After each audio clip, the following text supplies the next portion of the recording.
فَلَنَسْأَلَنَّ الَّذِينَ أُرْسِلَ إِلَيْهِمْ وَلَنَسْأَلَنَّ الْمُرْسَلِينَ.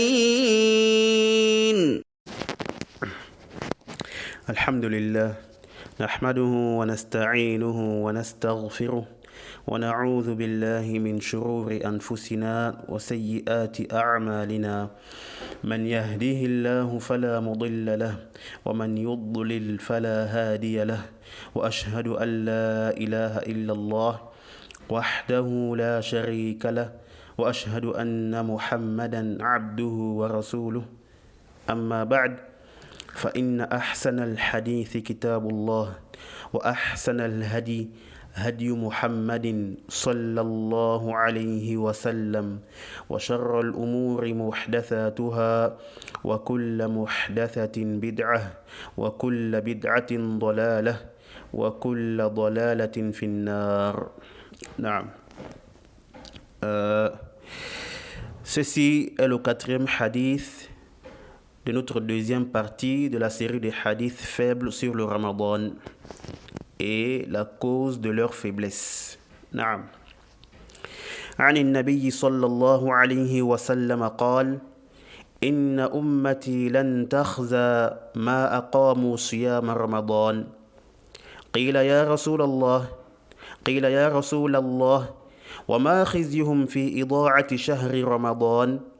قال: انتهاك المحارم فيه، من عمل فيه زنا أو شرب خمرا لعنه الله ومن في السماوات إلى مثله من الحول، فإن مات قبل أن يدرك شهر رمضان فليست له عند الله حسنة يتقي بها النار، فاتقوا شهر رمضان فإن الحسنات تضاعف فيه ما لا تضاعف فيما سواه وكذلك السيئات. On rapporte du prophète sallallahu alayhi wa sallam qu'il a dit: ma communauté ne connaîtra pas d'ignominie. Ma communauté ne connaîtra pas d'ignominie tant qu'elle jeûnera le mois de Ramadan. Il fut dit: ô messager d'Allah, quelle est leur ignominie, ou quelle est leur ignominie qu'ils connaîtront en perdant le Ramadan? Il dit: en commettant les interdits qui s'y trouvent. Quiconque y fornique ou boit de l'alcool, Allah le maudit, ainsi que ceux qui sont dans les cieux jusqu'au Ramadan suivant. Mais s'il meurt avant de parvenir au Ramadan suivant, il n'aura pas de bonnes actions auprès d'Allah pour se préserver du feu. Craignez donc le mois de Ramadan, car les bonnes actions en sont multipliées d'une manière qu'elles ne le sont pas, ou d'une manière qu'elles ne le sont en dehors de ce mois. Et de même pour les mauvaises actions.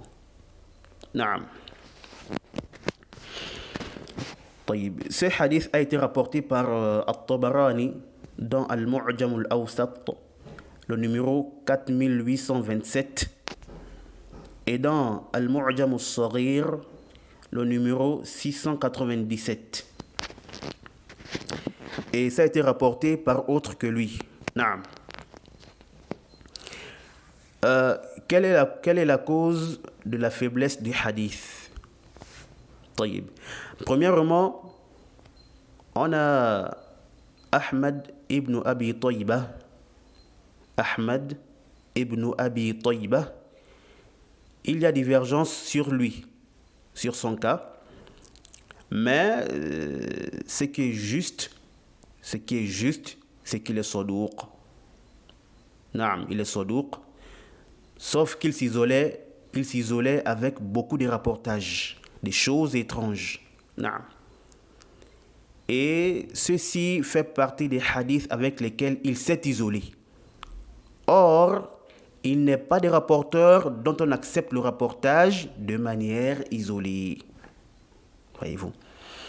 Et Ibn Adi, rahimahullah ta'ala, a dit: حدث بأحاديث أكثرها غرائب. حدث بأحاديث أكثرها غرائب. Ibn Adi a dit: il a rapporté des ahadiths dont la plupart est étrange. Voir Tahdib ou Tahdib au tome 1 à la page 30. Naam. Et Ibn Hajar rahimahullah, il a dit dans At-Taqrib au tome 1 à la page 92, Saluqun lahu afrad. Il a dit quoi? Que Ahmad ibn Abi Tayba, qu'il est digne de confiance, mais il s'isole avec des récits. Naam. Deuxièmement, son père, Abu Tayba, Isa ibn Sulaiman ibn Dinar. Abu Tayba, Isa ibn Sulaiman ibn Dinar, qui est faible. Naam. C'est un rapporteur daif.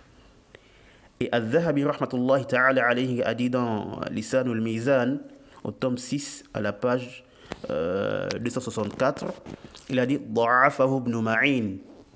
Il a dit qu'Ibn Ma'in l'a affaibli. Naam. Troisièmement, on a Sulayman ibn Mahran al-A'mash. Naam. Al-A'mash, qui est quoi? Thiqatun hafidh. Naam. Al-A'mash, il est thiqa, il est crédible, c'est un hafidh. Sauf que Al-A'mash, il est mudallis. Naam. Al-A'mash, il est mudallis. Et ici, nous avons deux problèmes avec Al-A'mash. Dans cette chaîne de transmission-là. Le premier problème, c'est comme nous avons dit, il est mudallis. Et ici, effectivement, Al-A'mash a fait le tadlis. Il n'a pas clairement dit qu'il a entendu de Abu Salih. Il a par contre dit quoi? D'après. Or, le mudallis, lorsqu'il rapporte avec ce genre de termes, ceci n'est pas accepté.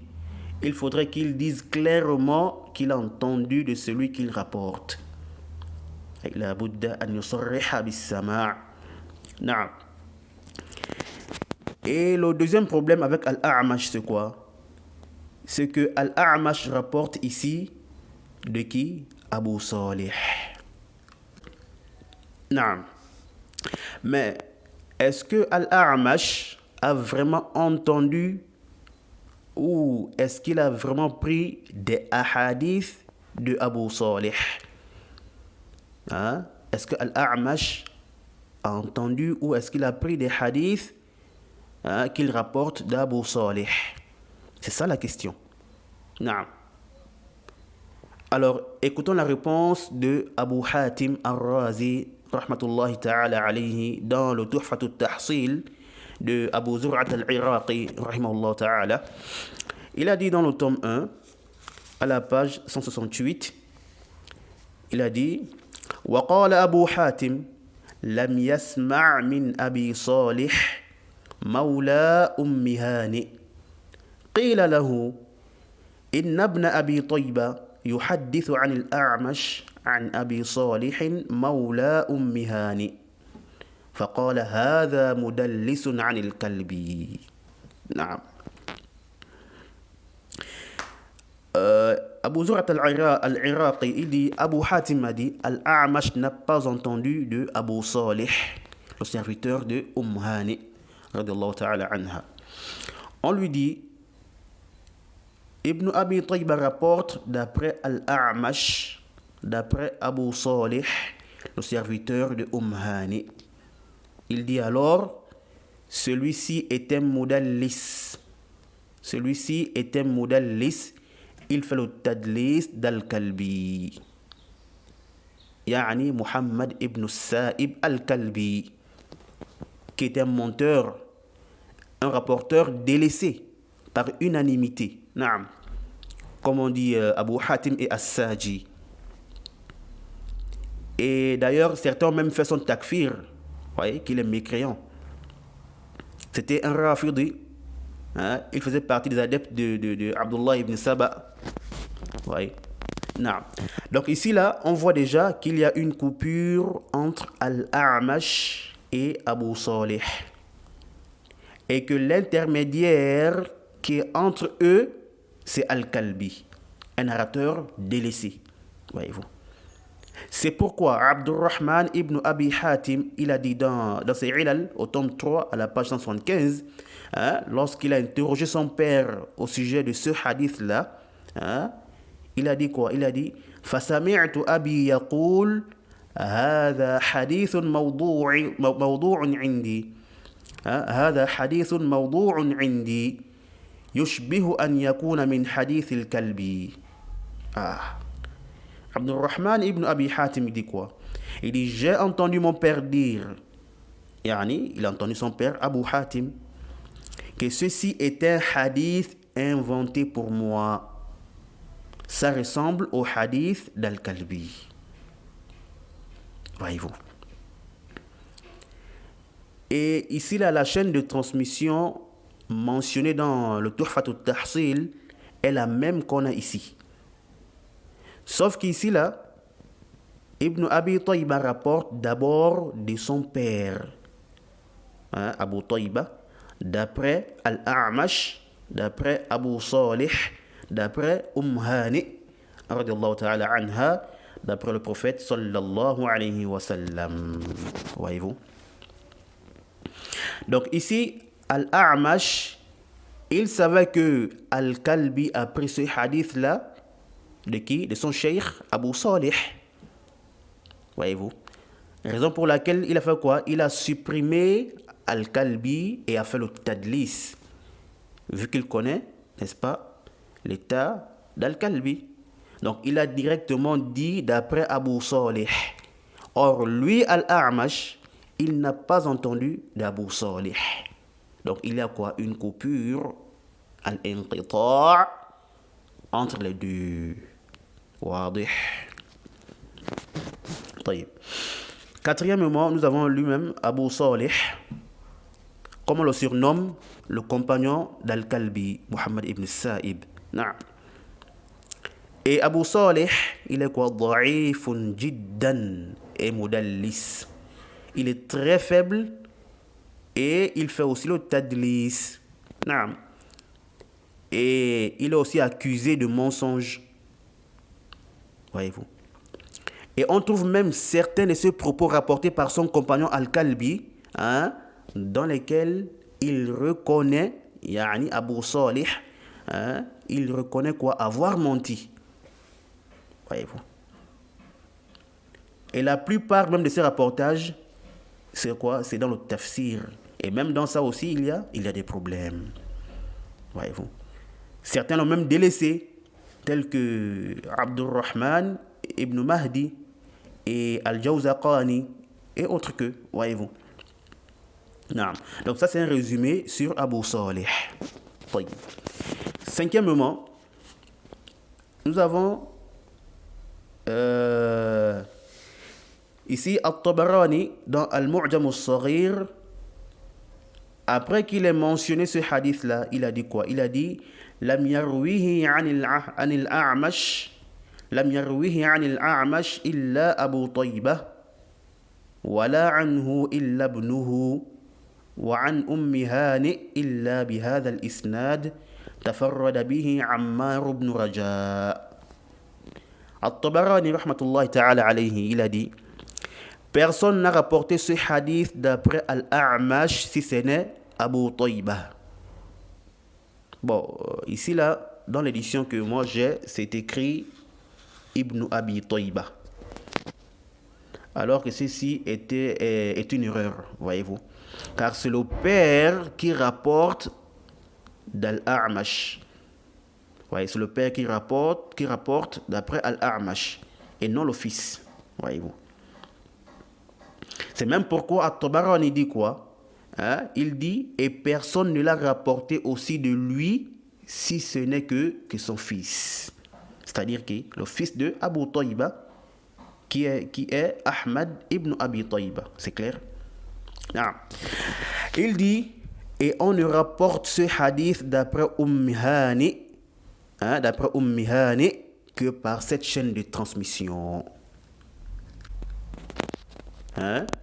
Et Ammar ibn Raja s'est isolé avec ça. Avec ce récit-là. Donc, c'est un récit quoi? C'est un récit étrange. Et comme on a vu au début, que Ibn Abi Tayyiba s'isolait avec quoi? Il s'isolait avec des récits. Et c'est le cas ici. Son père aussi, qui est faible, s'est isolé avec ce récit-là. Voyez-vous. Quant à Ammar ibn Raja, alors Ibn Abi Hatim a dit dans Al-Jarh wa Ta'dil, au tome 6, à la page 395, il a dit qu'il est saduq. Naam. Sixièmement, ce hadith a été rapporté également du compagnon Abu Huraira radiallahu ta'ala anhu, toujours d'après Al-A'mash, d'après Abu Salih, d'après Abu Huraira. Donc ici c'est plus d'après Hani, mais c'est d'après Abu Huraira, voyez-vous. Mais ici on rencontre pratiquement les mêmes problèmes. Naam. C'est pourquoi Ibn Adi rahimahullah ta'ala a dit dans Al-Kamil fi du'afa'i rijal, dans Al-Kamil fi du'afa'i rijal, il a dit quoi? Il a dit dans le tome 6 à la page 450, il a dit وَقَدْ قِيلَ فِي هَذَا الْحَدِيثِ عَنِ الْأَعْمَشِ عَنْ أَبِي صَالِحٍ عَنْ أَبِي هُرَيْرَةَ مِنْ طَرِيقٍ مُظْلِمٍ أَيْضًا. Min tariqin mudlimin aïda. Voyez-vous. Ibn Adi, il dit quoi? Ce hadith a été rapporté d'après Al-A'mash, d'après Abu Salih, d'après Abu Huraira, par une voie aussi obscure. Voyez-vous. Et enfin, Ad-Daraqutni, rahimahullah, il a dit dans ses Ilal, au tome 15, à la page 368, il a dit quoi? Il a dit, après avoir mentionné la voie du hadith jusqu'à Hani et celle jusqu'à Abu Huraira, il a dit quoi à la fin? Il a dit وَكِلَاهُمَا غَيْرُ ثَابِتٍ. وَكِلَاهُمَا غَيْرُ ثَابِتٍ. Il dit quoi? Que les deux ne sont pas authentiques. Voyez-vous. Naam. Donc en conclusion ici, là, ce hadith, il est quoi? Il est très faible. Naam. Et même peut-être inventé, comme a dit Abu Hatim. Naam. Wallahu ta'ala a'lam. Wa subhanaka Allahumma wa bihamdika ashhadu an la ilaha illa ant astaghfiruka wa atubu ilayk.